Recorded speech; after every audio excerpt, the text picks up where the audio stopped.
Some invitations aren't meant to welcome you back, they're meant to remind you where you no longer belong. The chandeliers above the ballroom glowed like frozen stars, casting a soft gold light over silk dresses and tailored suits, the kind of light that made everything look more expensive than it really was, including the smiles.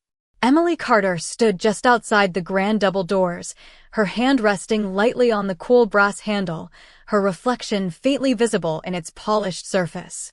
She didn't rush.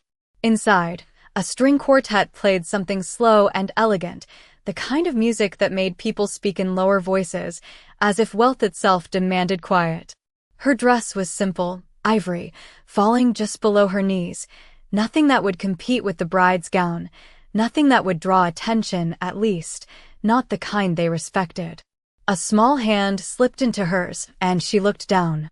Her son, Noah, barely 5, looked up at her with wide eyes, his tiny suit slightly wrinkled from the drive, his grip steady. "Are we late?" he whispered. Emily offered a soft smile, brushing a loose strand of hair behind his ear. "No," she said quietly, her voice calm, almost too calm. "We're right on time." She pushed the door open. The music didn't stop, but it shifted in her ears, like something underwater. Conversation softened, then fractured. Heads turned not all at once, but in ripples, like a stone dropped into still water. She felt it before she saw it, the weight of recognition, the flicker of curiosity, then something sharper. Judgment. At the far end of the aisle, beneath an arch of white roses, Daniel Brooks stood in a perfectly tailored tuxedo, his posture straight, his smile practiced. For a fraction of a second, it faltered. Just a flicker. Then it was gone, replaced by something colder, something calculated. Beside him, Sophia Lane, radiant, flawless, wrapped in layers of lace that probably cost more than Emily's entire year, tilted her head slightly, her eyes narrowing as they landed on the unexpected guest. The music continued, but the room had changed. It always did when someone like Emily walked in. A bridesmaid leaned toward Sophia, whispering something. Behind a manicured hand. A few guests exchanged glances, subtle, but not subtle enough. Emily didn't look away. She stepped forward, each heel click echoing softly against the marble floor, steady, measured, as if she had rehearsed this moment 100 times in silence. She hadn't. But it felt like she had. Halfway down the aisle, a man in a black suit stepped into her path, his expression polite but firm. "Ma'am," he said, lowering his voice just enough to seem respectful, "this event is private." Emily's gaze didn't waver.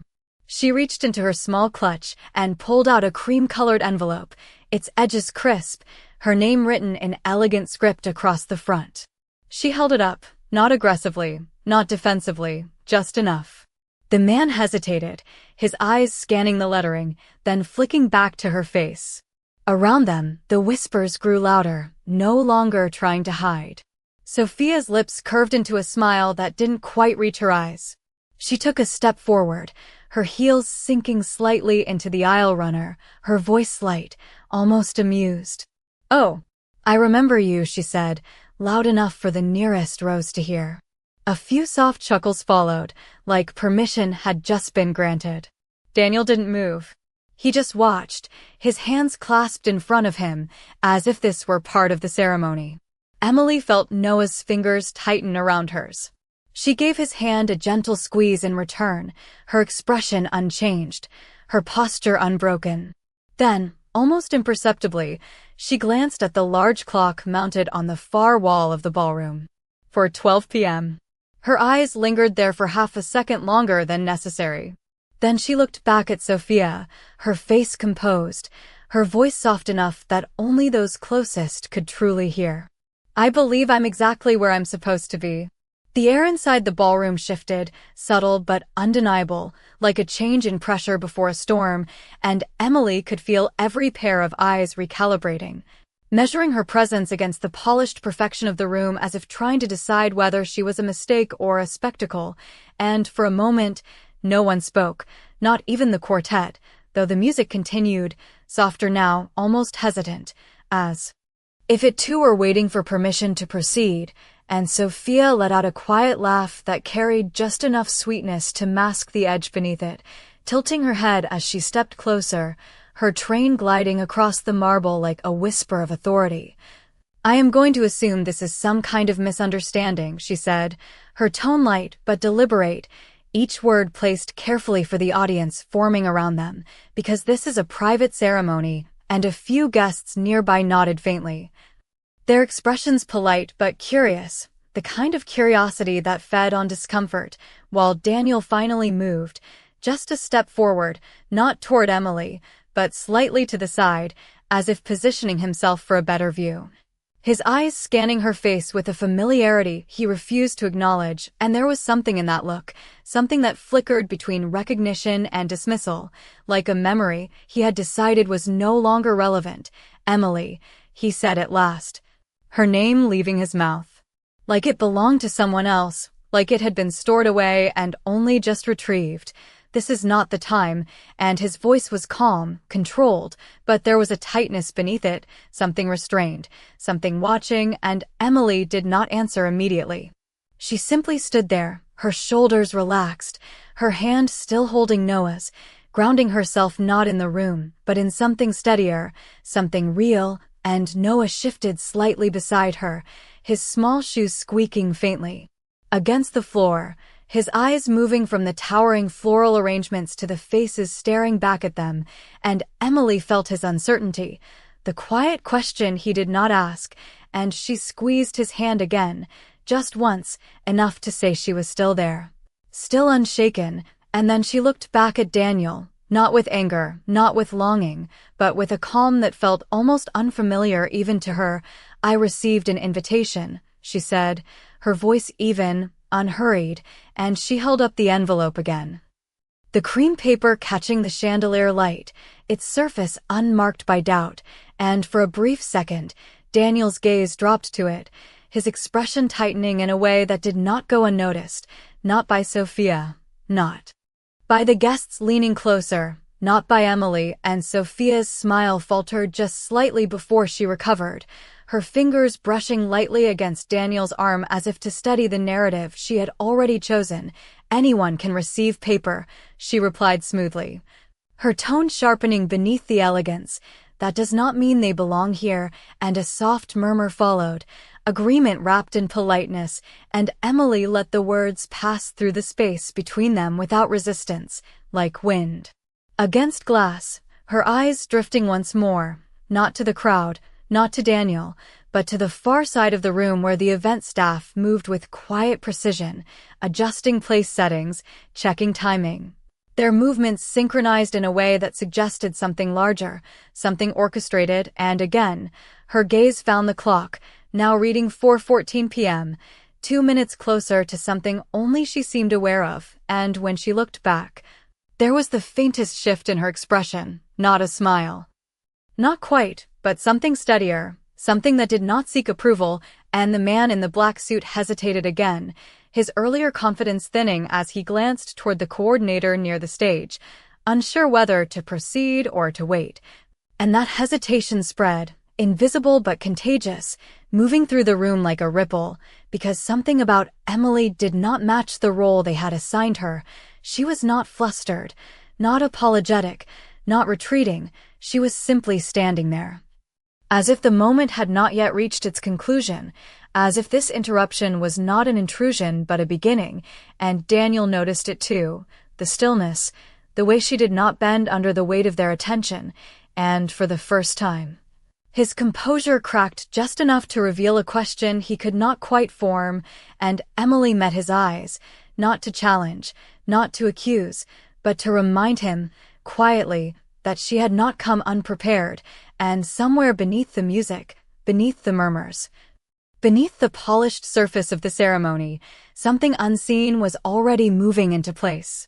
The silence did not break all at once, it stretched, thin and fragile, like glass under pressure, and Emily could feel it balancing on the edge of something inevitable, not loud, not explosive, but precise, and in that stillness she became acutely aware of every small detail around her, the faint scent of white roses arranged along the aisle, The soft clink of a champagne glass being set down too carefully, the subtle shift of a guest adjusting their posture as if discomfort had weight, and still she did not move, because she knew something they did not, something measured not in seconds, but in timing, and beside her Noah looked up again, his voice barely above a whisper, "Mom, are we staying?" And Emily's gaze softened just for him, her fingers brushing lightly over his knuckles, grounding both of them in the same quiet certainty.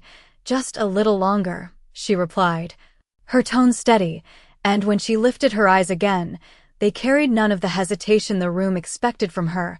Instead, there was patience, the kind that does not rush because it does not need to, and Sophia exhaled slowly.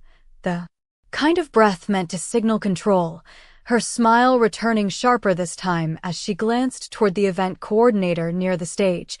A silent cue passed between them, and the coordinator nodded almost imperceptibly before stepping forward with a practiced calm, her clipboard held close as if it could anchor the moment back into order. "Ladies and gentlemen," she said gently, her voice trained to smooth over interruptions.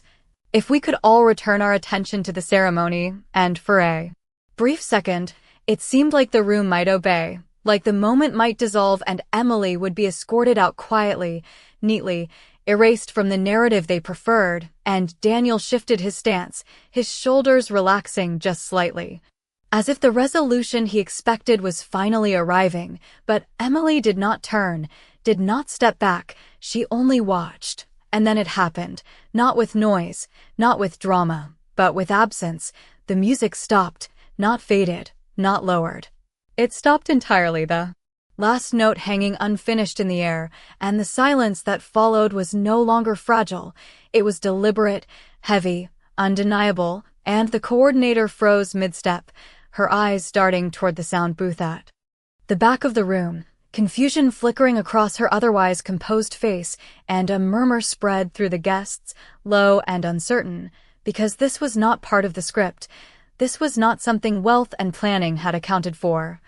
And Emily's gaze shifted once more to the clock, now reading 4:15 p.m. exactly, and this time, she allowed herself the smallest exhale, not relief, not triumph, just confirmation. And across the room, a man near the control panel adjusted his headset, speaking into it with urgency too quiet to be heard, and then the microphone at the altar came alive with a soft crackle, drawing every eye forward, away from Emily for the first time since she had entered, and Daniel turned toward it instinctively, his brow tightening as he waited for an explanation that did not come immediately, and Sophia's fingers tightened around her bouquet, the delicate arrangement trembling just enough to betray the tension beneath her composure, and Emily remained where she was, her posture unchanged, her presence now woven into the center of the room whether they accepted it or not. And then a voice filled the space, calm, measured, unfamiliar to most. "We apologize for the interruption," it said, each word clear, deliberate. "But before the ceremony continues, there is a matter that requires acknowledgement," and the room stilled again, not with judgment this time, but with anticipation, something shifting beneath the surface as curiosity replaced certainty, and Daniel's gaze flicked back toward Emily, sharper now, searching, as if trying to connect something he had missed, something that no longer fit the version of her he had chosen to remember, and Emily met his eyes without flinching, her silence no longer passive but purposeful, and in that moment, she was not the woman they had expected to remove. She was the reason the room had stopped, and somewhere between the halted music and the waiting breath of every guest, the story they thought they were witnessing began to change. The voice over the microphone did not rush, it did not explain itself immediately, and that pause, that deliberate stretch between words, settled over the room like a quiet command, forcing every whisper to fade, every shifting glance to still, and Emily felt the weight of attention shift again, no longer circling her as an outsider, but anchoring to something larger, something unfolding beyond the control of the ceremony itself. And the man's voice continued, calm and precise. "This venue, as many of you know, has recently undergone a change in ownership," and a subtle ripple moved through the guests, not loud, but noticeable, the kind of reaction reserved for information that carries financial gravity, and Daniel's posture straightened instinctively, his eyes narrowing slightly as if recalculating the significance of what he was hearing, while Sophia's smile tightened, her fingers adjusting her grip on the bouquet as if control could be maintained through small gestures, and Emily remained still, her expression unchanged. But there was a quiet shift in her presence, something steadier. Something that no longer asked for space, but occupied it, and Noah leaned closer to her side, his small voice barely audible. "Mom, what is happening?" And she lowered her gaze just enough to meet his, her answer simple, almost gentle, "We are just listening," and then her eyes lifted again.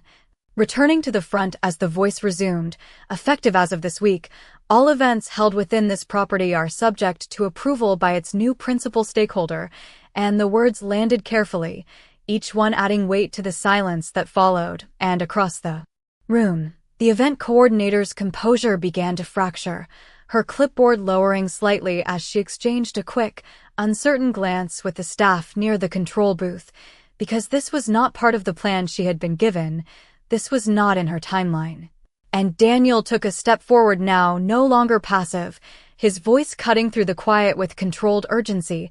"What does this have to do with the ceremony?" And for the first time, there was a trace of impatience in his tone, a crack in the polished confidence he had worn so easily moments ago, and the response did not come from the microphone immediately, it came from the subtle movement near the back of the room, where a man in a dark suit stepped forward, his presence understated but undeniable, his pace unhurried as he moved along the edge of the seating, not drawing attention to himself yet somehow pulling it anyway, and a few guests turned, recognizing something before they could name it.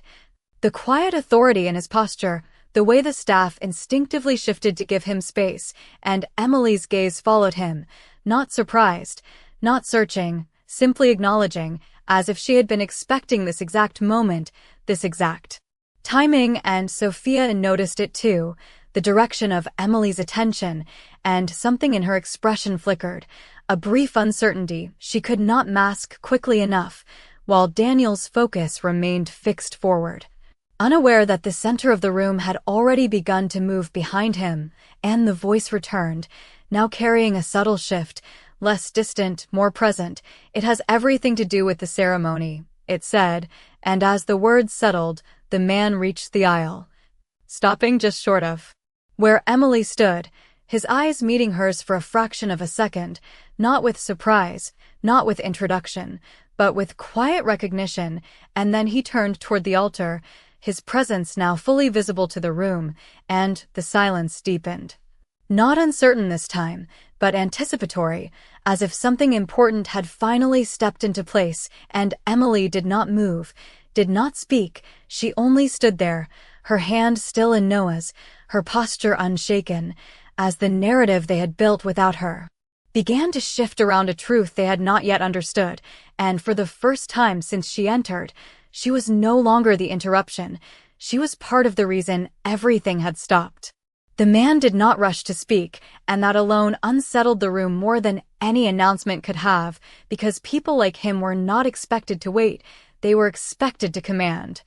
Yet he paused at the edge of the aisle as if the silence itself was part of his entrance, his presence folding into the space with quiet precision, and one by one, conversations dissolved completely, replaced by a stillness that felt almost rehearsed.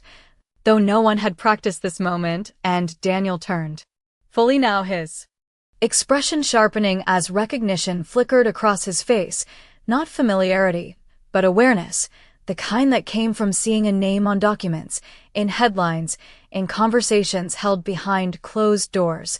And it unsettled him in a way he could not immediately disguise, while Sophia's posture straightened beside him, her chin lifting slightly as if posture alone could restore control, though her eyes betrayed the smallest trace of uncertainty as they followed the man's movement.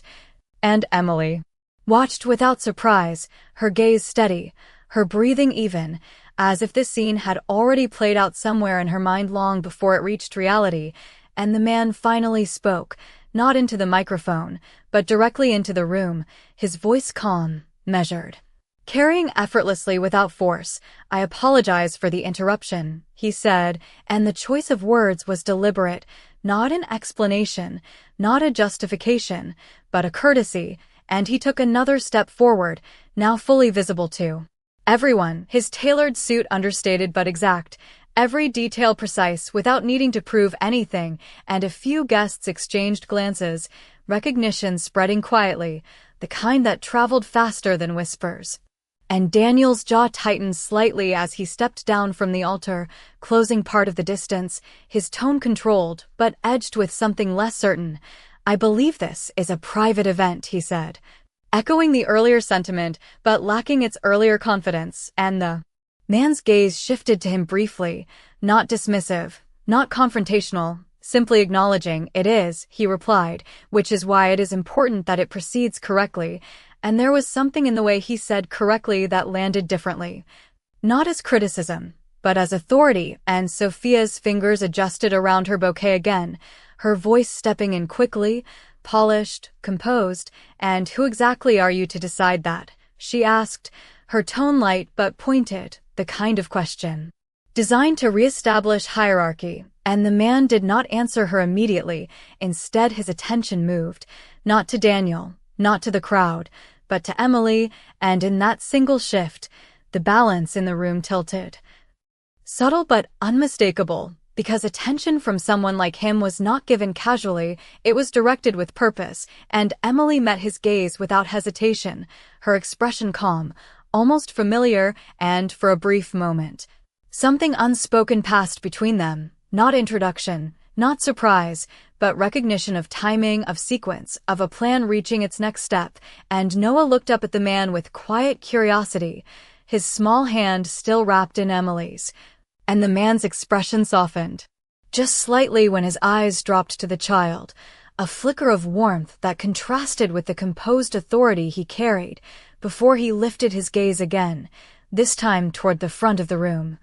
And the microphone crackled once more as if responding to his presence rather than activating by command, and when he spoke again, his voice carried through it effortlessly, clear and undeniable. "Before this ceremony continues," he said, echoing the earlier announcement but now grounding it in something tangible, "there is someone here whose presence is not only authorized, but necessary," and the words settled over the guests with a different weight now, no longer abstract, no longer procedural, but personal, and Daniel's eyes moved quickly, instinctively, searching the room as if trying to identify the subject before it was revealed, while Sophia's smile held, but only just, the edges tightening under the strain of uncertainty, and Emily did not move, did not react outwardly, but her fingers loosened slightly around Noah's hand, not letting go, just enough to breathe, just enough to prepare, and in that moment, the room was no longer watching an interruption, it was waiting for a name, and Emily stood at the center of that anticipation. Not asking for it, not avoiding it, simply ready for it to arrive. The room held its breath without knowing it was doing so, the kind of silence that no longer belonged to discomfort, but to anticipation, and Emily could feel it settle into place around her, not pressing against her like before, but aligning, as if the moment itself had shifted direction and was now moving toward her instead of away, and the man at the aisle did not raise his voice, did not signal for attention, because he already had it, every gaze anchored to him with quiet urgency, and when he spoke again, the words came slower, more deliberate.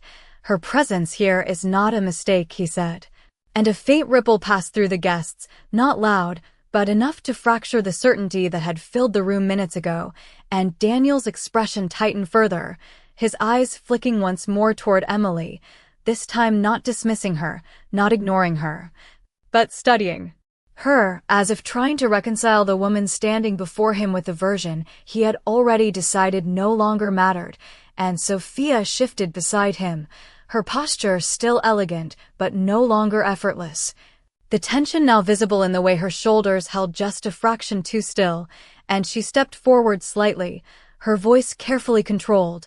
"Then perhaps you would like to clarify," she said, her tone smooth, but edged with insistence. "Because this ceremony cannot continue like this. And the man turned his head just enough to acknowledge her, though his attention did not remain there long, instead returning to the center of the room, to the point where every line of sight eventually converged, and Emily stood within that convergence without moving. Her hand still loosely holding Noah's, her posture composed, her presence no longer an intrusion, but something the room had begun to orbit around, and Noah looked up at her again, his voice soft, but steadier now. "Mom, is this about you?" And she glanced down, her expression gentle for a brief moment that existed only for him. "It is just something we need to finish," she said quietly, and then her gaze lifted again, calm returning like a surface settling after a ripple.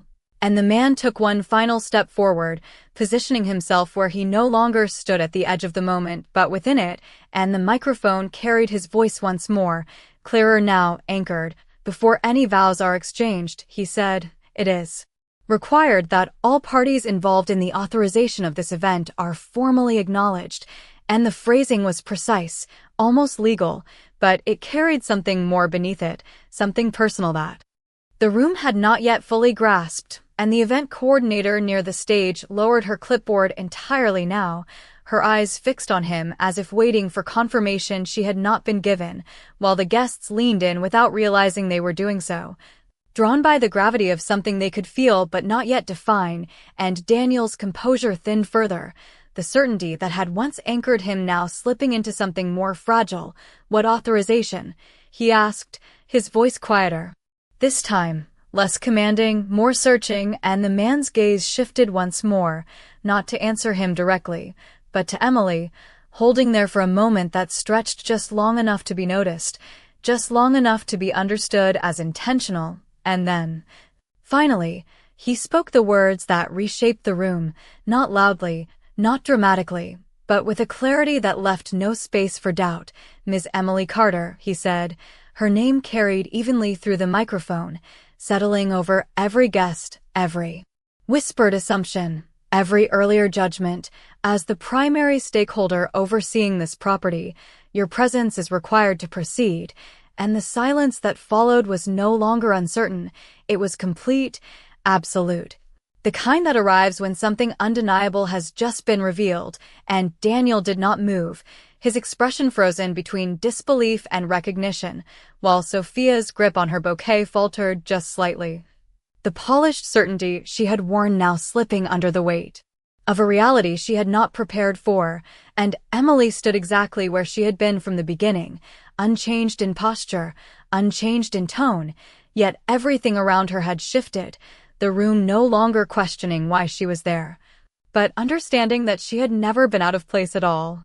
The name did not echo, it settled, heavy and precise, like something that had always belonged in the room but had only just been recognized, and for a moment no one moved, because movement required understanding.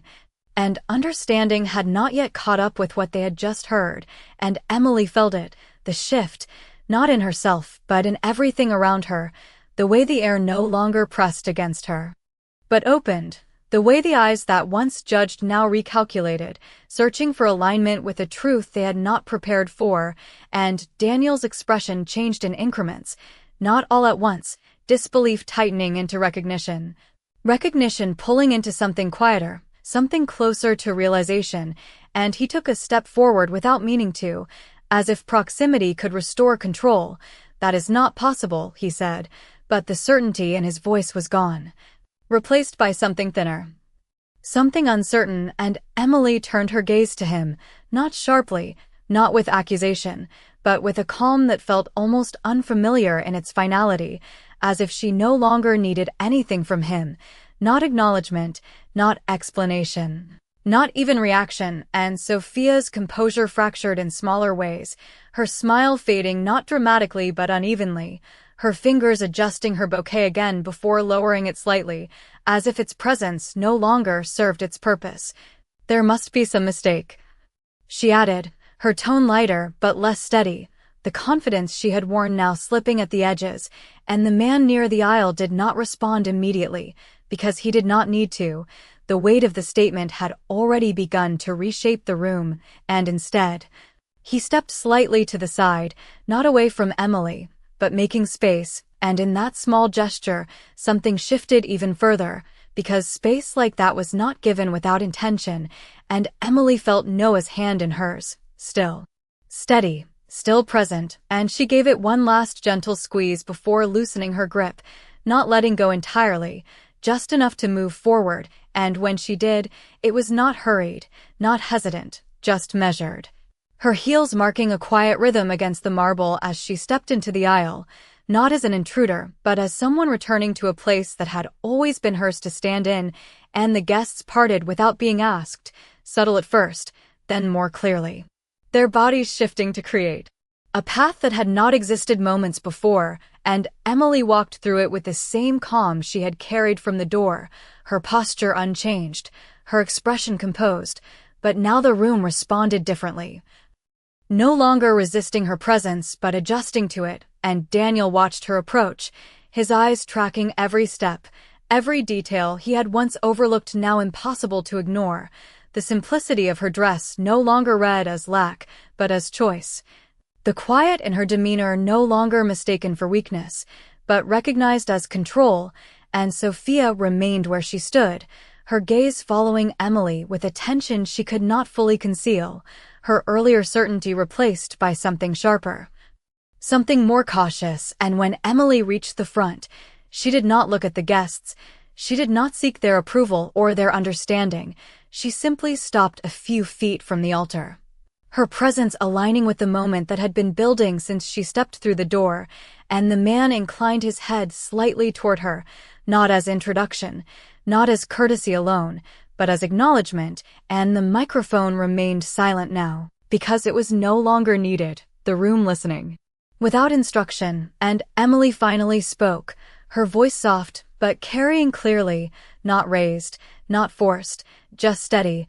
"I believe there was a question about authorization," she said, and her words did not challenge, they clarified, and in that clarity, the narrative that had once excluded her fully unraveled, leaving behind only what could no longer be denied, that she had not returned to reclaim anything that was taken from her.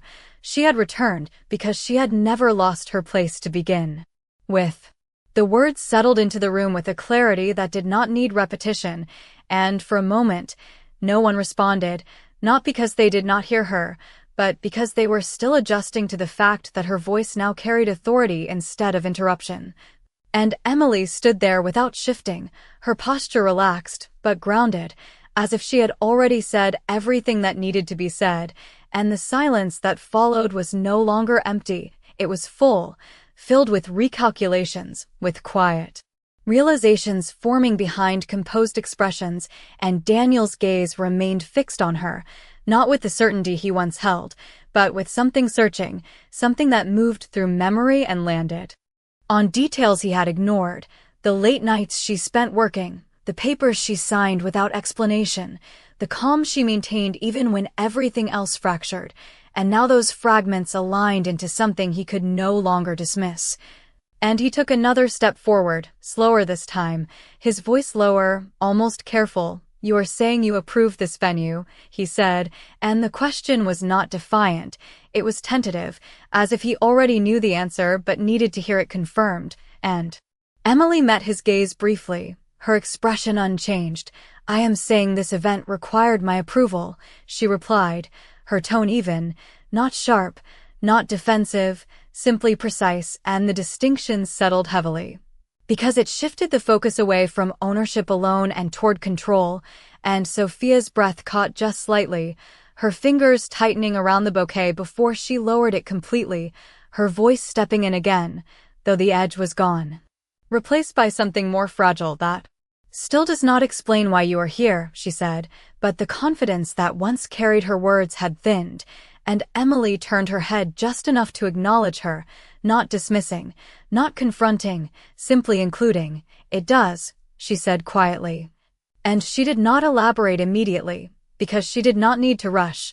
The room was already leaning toward her, waiting, and the man beside her stepped forward half a pace, his presence aligning with hers without overshadowing it, and when he spoke, his voice carried a different kind of authority now, one that supported rather than introduced. This property was acquired through a holding structure finalized earlier this quarter, he said, his tone measured. And the final approval was granted under her direction, and a ripple moved through the guests again, not confusion this time, but recognition, the kind that comes when information connects with reputation, and Daniel's shoulders stiffened slightly, the realization settling deeper. Under her direction, he repeated, almost to himself, and Emily did not correct him, did not emphasize it. She simply let it exist, and Noah shifted a few steps behind her, watching quietly, his small presence now framed by a room that had changed its attention, and Emily glanced back at him briefly, a soft reassurance in her eyes before she returned her focus forward, and then she spoke again, not louder, not more forcefully, but with a calm that carried finality. There was a request submitted for this ceremony, she said, her words steady, and it required review, and the phrasing was deliberate, not emotional, not personal, but it carried weight, because it reframed the entire moment. Not as coincidence, not as intrusion, but as process, and Sophia's composure faltered again, her voice softer now, almost uncertain. And you approved it, she said, and Emily held her gaze for a moment. Long enough for the answer to settle before it was spoken. I allowed it to proceed, she replied, and the distinction lingered, subtle but powerful, because allowance could be withdrawn, and the room understood that without needing it explained. And Daniel exhaled slowly, the sound quiet but noticeable in the stillness, his earlier confidence now replaced by something more measured, something that acknowledged the shift he could no longer control. And Emily did not step closer, did not assert more than she already had. She simply stood there. Her presence aligned with the moment, her voice calm as she added, which means the ceremony continues only if it is conducted appropriately, and the words were not a threat, not a demand, but a condition, and in that condition, the power in the room fully reoriented, no longer centered on the altar, no longer defined by the expectations that had filled the space before she arrived, but anchored in her, quietly, undeniably, and the room did not react with noise. It reacted with understanding, the kind that settles deeper than applause, because it does not need to be expressed to be felt. The condition did not need to be repeated, it lingered in the air with quiet authority, shaping the posture of everyone present, and for the first time since the ceremony began, the attention was no longer anchored to expectation but to decision.